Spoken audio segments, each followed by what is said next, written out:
Okay, I'm standing at Waverly Beach at the end of winter. What's really cool about this is that we have what is called an ice wall. You know, Donald Trump has always talked about having this wall built between Mexico and the United States. Here we've got one built between Canada and the United States, which is behind me, which you can't see. So the only difference is our ice wall is free, environmentally friendly, and it's kind of cool looking. God, I love Niagara. I have a question for you. What do you know about Niagara? It has a really big falls. I have a question for you.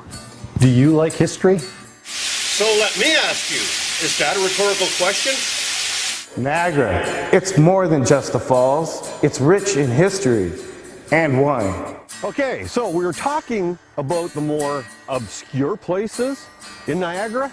Some of the coolest history is not even in Niagara Falls. Historical Niagara rocks! What else do you have to say for yourself? Good morning, I'm Donald, and I'm all about history. And I'm all about the base. The base.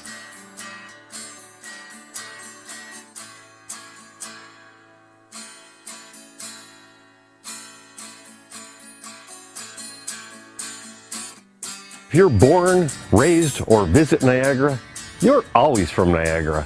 One of the greatest places on Earth.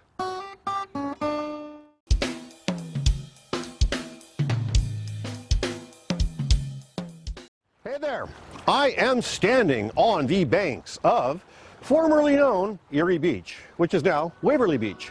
Did you know that over a century ago and then some, this was the hottest hopping spot in all of Canada?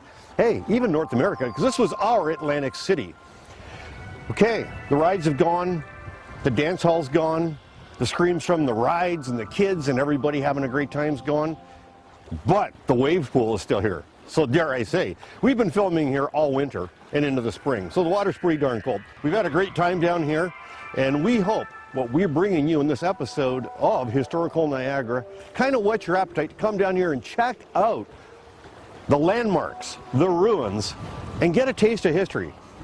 Waverly Beach may be gone, and let's face it, Crystal Beach, which is down the road, put it out of business, and then Crystal Beach went by way of the dodo bird when Canada's Wonderland came into existence. But we still have some great history down here. Sit back, relax, check it out here, but definitely come down, check it out in person.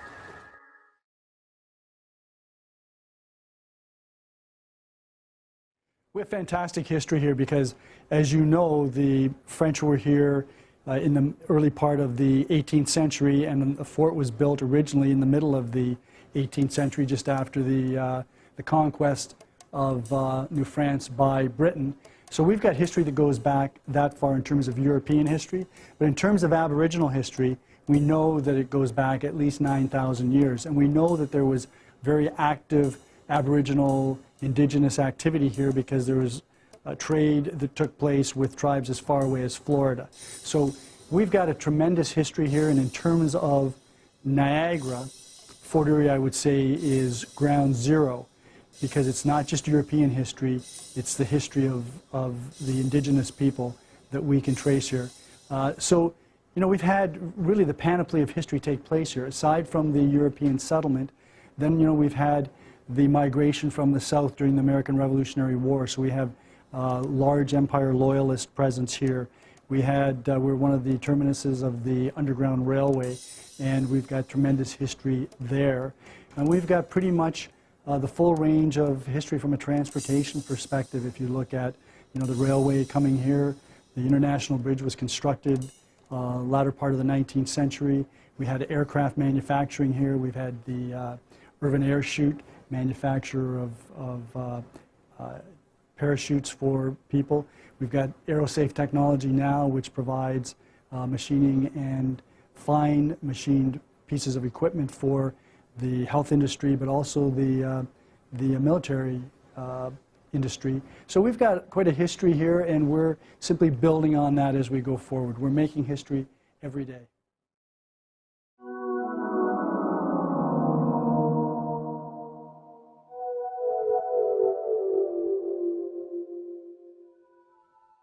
The Fort Erie Historical Museum collects and interprets the history of Greater Fort Erie, and Erie Beach Park is one key topic in the long-standing history here in Fort Erie.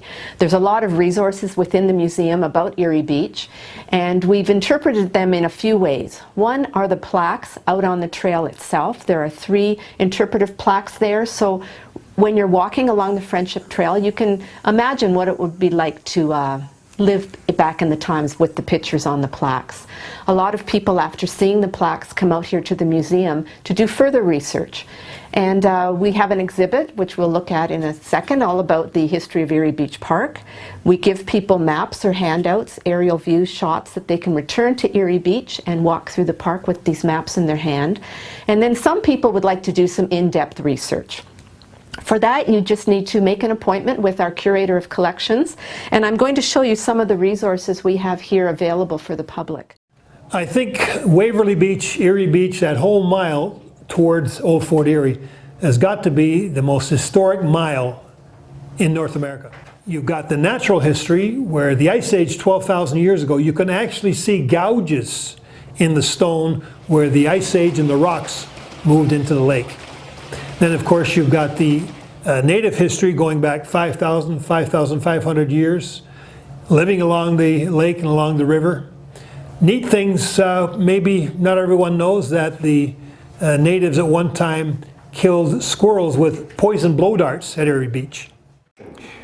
I moved up to Fort Erie in 1980, and I was lucky enough to meet one of the best field naturalists in North America, by the name of Dr. Harold Axtell.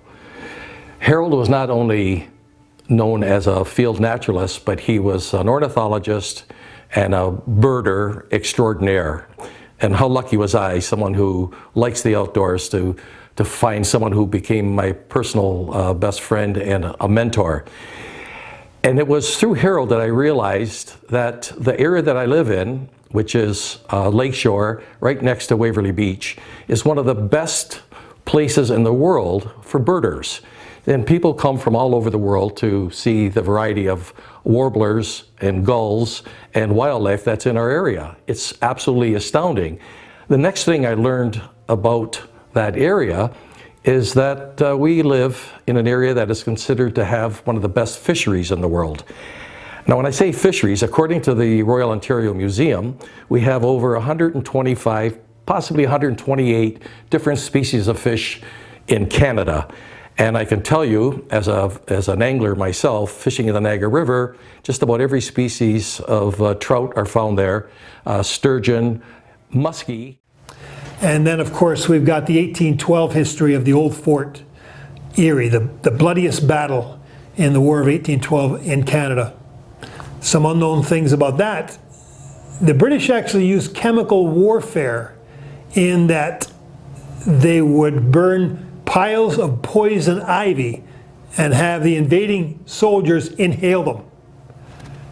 Another kind of neat, at least personal story about 1812 and Old Fort Erie is that in the mid-1980s, when I worked at the St. Catharines Standard, we got a telephone call, an anonymous call saying they're digging a basement in Snake Hill near Old Fort, and they're crushing bones, they're crushing skulls in there. So I got in my car, came down, got a bone, and took it to the Ontario coroner, who told him, stop construction. This bone is like 150 years old. And sure enough, it was the remains of an American soldier from a hospital outside Fort Erie when the siege of Fort Erie was underway. And they unearthed 28 American soldiers and repatriated them along the Peace Bridge in flag-draped coffins to a military cemetery in Bath, New York. So that's kind of a neat part of the 1812 history. Yeah, if you're interested in some of the naval history of Lake Erie, there are maps, wall-size maps that you can buy that show shipwrecks that are still there for those people that are interested in scuba diving or just interested in knowing the location. But you can buy maps that point out the myriad number of shipwrecks that are from one end of Lake Erie to the other. I have such a map at home and never found the time to go out there and locate all of the wreckage.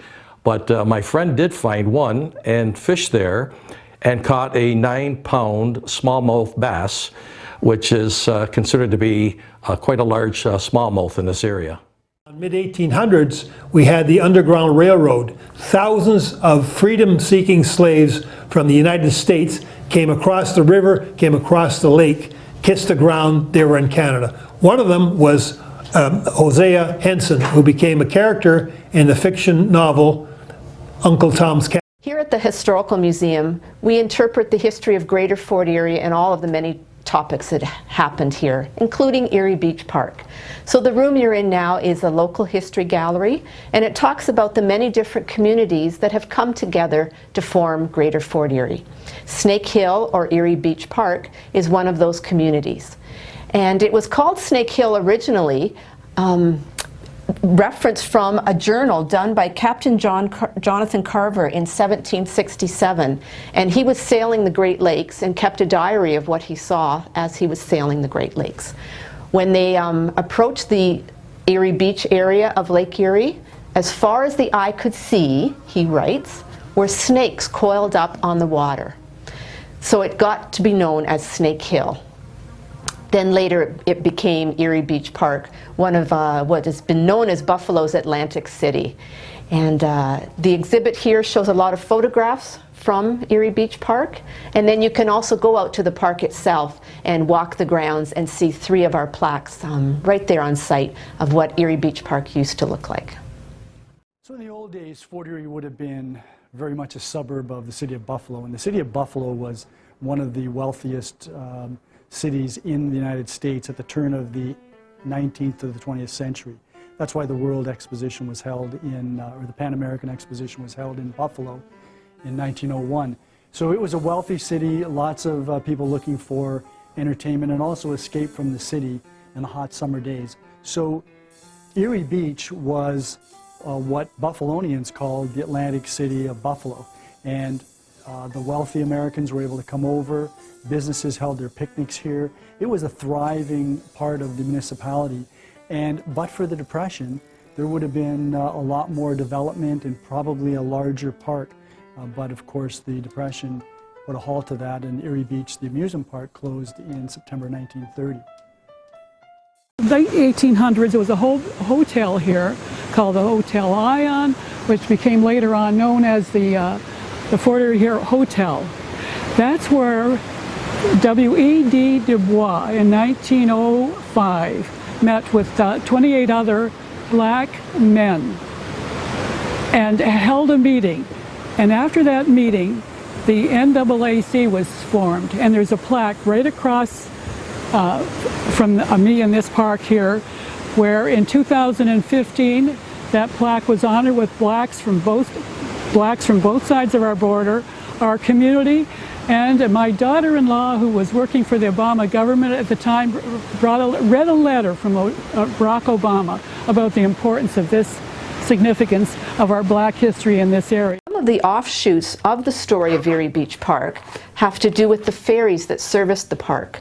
So we also have a binder here of the history of the ferries, with one tab just of the ferries that served Erie Beach Park, as well as a reference file all about different ferries. So if your interest is ferries, we have reference files on that. If you're interested in railroads, the train that serviced the park was the Sandfly Express, or sometimes called the Snake Hill and Pacific Railroad. We have photographs here of the Sandfly Express and a reference file of information on that train. And then there's a tie between Erie Beach Park and the Peace Bridge history as well. There was a 1913 peace demonstration at the park to celebrate 100 years of peace between the United States and Canada following the War of 1812. And then in 1925 there was a large sod-turning ceremony for the Peace Bridge for the public. 45,000 people attended, and we have photographs there of the grandstands and the casino filled with people and the politicians doing speeches for that groundbreaking ceremony. Erie Beach had one of the biggest swimming pools, not only in Canada, North America, but in the entire world at one point. So, hot summer day. What better place to go than to the biggest swimming pool in the world, still here. The swimming pool was here in this location was the largest swimming pool in the world. Here we go again, the best in North America, the biggest in the world, and Olympians would come here and perform. Johnny Weismuller was said to be the first lifeguard at this place. I am sitting deckside on the old historical Erie Beach swimming pool. This whole area at one point featured one of, if not the biggest swimming pool in the entire universe. It was a huge park. I don't think it was so significant for its rides as for its events. And you can see it boasted the biggest swimming pool at the time. The biggest swimming pool in the world is right here. One of the entertaining things they did here was to have Olympians do exhibitions here in this pool. The pool was chlorinated and it was fresh water. There was also a little wading pool on the other side of the casino here with fresh water and chlorinated for the visitors. Thousands and thousands of people came here, and they would come up from the ferry landing on a little train called Sandfly Express. And my friend Harry Barnhart, who taught school with me forever, his father was the fireman on that little train, and his grandfather was an engineer, and his mother worked over here in a ticket booth. We have a lot of photographs here in our binders about Erie Beach Park, and we've divided them into different topics like aerial shots, attractions, the beach itself, the casino, and an interesting little side bit about the casino, which we get a lot of people asking us, is they're thinking this is a gambling establishment. And it isn't. It was a bathhouse on the first floor, a restaurant on the second floor, and dancing on the top floor with a hanging orchestra between the second and third floor. So back in the day, casino just meant a place of entertainment. And then we have the pool, the pier, the grounds itself, the hotels that were on the park, the Midway, and the pool, one of the largest in North America. It was a freshwater pool, the promenade, the restaurants, the rides, the stadium and athletic field, the performing stage, and the zoo. And you'll see there are hundreds of photographs here of that.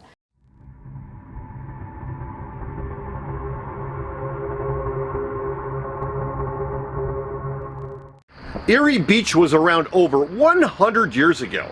And what's so cool, even mind-blowing, is the level of sophistication and the quality of the rides that were available for both adults and kids.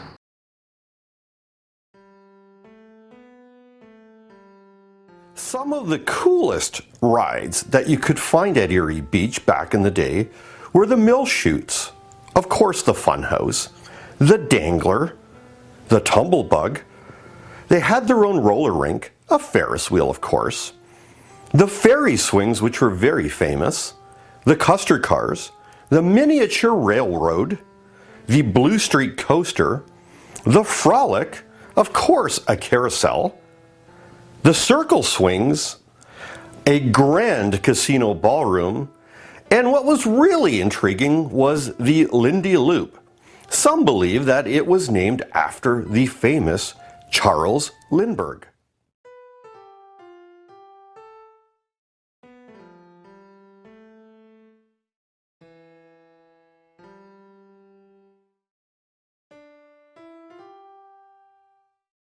There was also a zoo for kids to check out real wildlife and even ride on ponies amongst other beasts of burdens. And of course the Razzle Dazzle, which rumor had it would make its way down the road to Crystal Beach once Erie Beach closed.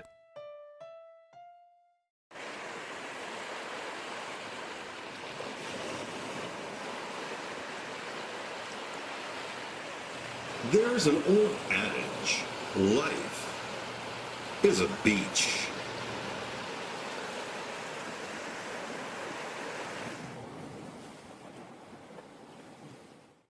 Today, Erie Beach is still a place to visit. Yeah, there's really cool rooms, there's really cool histories here, but the one thing history has not taken away from this area is the beautiful, picturesque nature and the sounds of nature and the really neat people that come and visit this place. There's also another saying or another adage that goes something like this: back in the day. Well, back in the day, Fort Erie boasted one of the greatest hotspots, the greatest show on earth. And today, you can still hear the voices of those from the past if you listen closely while checking out the ruins. I am sitting on the remnants of the old Erie Beach Hotel. Unfortunately, by the 1920s, Erie Beach started to become a thing of the past. People stopped coming. People stopped coming from Canada and the United States to visit this majestic park. In fact, Crystal Beach started to put it out of business. By 1935, what was behind me was the great Erie Beach Hotel, which burned to the ground. The casino would still operate for a bit longer after, until it met its demise. Kind of went by the wayside, even though the building was still standing into the 1960s, and eventually it had to be demolished for safety reasons. I've been to Erie Beach several times. It was very haunting. The remnants were quite magical, and I was sorry that I never knew it when it was other than a ruin. Crystal Beach is located on Lake Erie near Fort Erie and is named after the crystal clear waters that were prominent when the town was first founded. It was best known for the Crystal Beach Park, which was established in 1888 on the waterfront and eventually was closed down in 1989. It is currently known for its fine restaurants as well as the beachfront nightlife. I have very fond memories of Crystal Beach. As a child, I grew up in Niagara Falls, and every year it was our summer treat to spend the day at Crystal Beach. And I was very sad when the dream was shattered and it ceased to exist. Erie Beach, I think, closed before I was born. Crystal Beach, loved Crystal Beach as a kid. Parents would take me there annually for some years, and a great fun place. Yeah.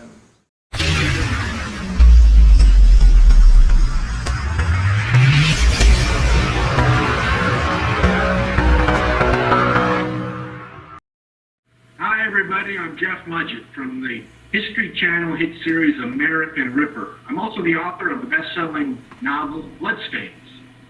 But what I'm here for today is to see how well you know your Canadian amusement parks.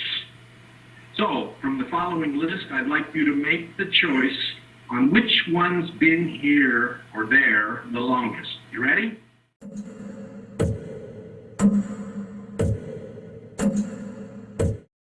Erie Beach, Crystal Beach, or Canada's Wonderland? That's your choice. Give me your best shot.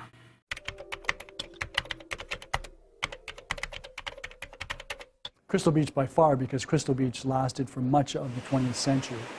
And the Erie Beach Amusement Park would have lasted perhaps 40 years plus, not quite the same scale throughout that period. I would say the last 20 years of its existence were the most significant, but it wouldn't have been on quite the same scale as Crystal Beach and didn't last nearly as long.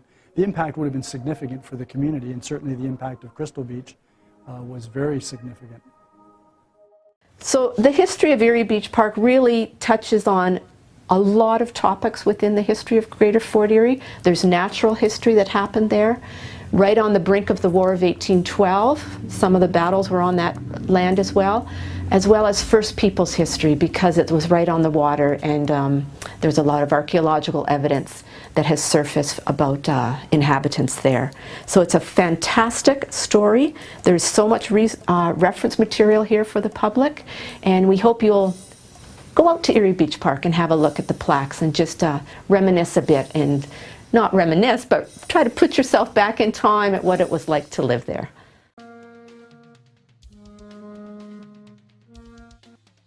Well, Crystal Beach was obviously good, but you know, if you look at what we now know as Fort Erie today, 100 years ago was Fort Erie, the municipality, would have been Bridgeburg.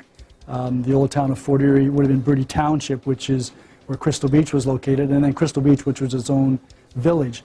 But think about it, a municipality the size of Fort Erie 100 years ago had 2 major amusement parks, and therein lies part of the problem. So tremendous attractor for wealth and people and investment on the one hand. On the other hand, Crystal Beach helped to kill Erie Beach, because once the Peace Bridge was constructed and people had motor vehicles, they didn't have to rely upon the ferry and a train trip to get to the closest point of entertainment.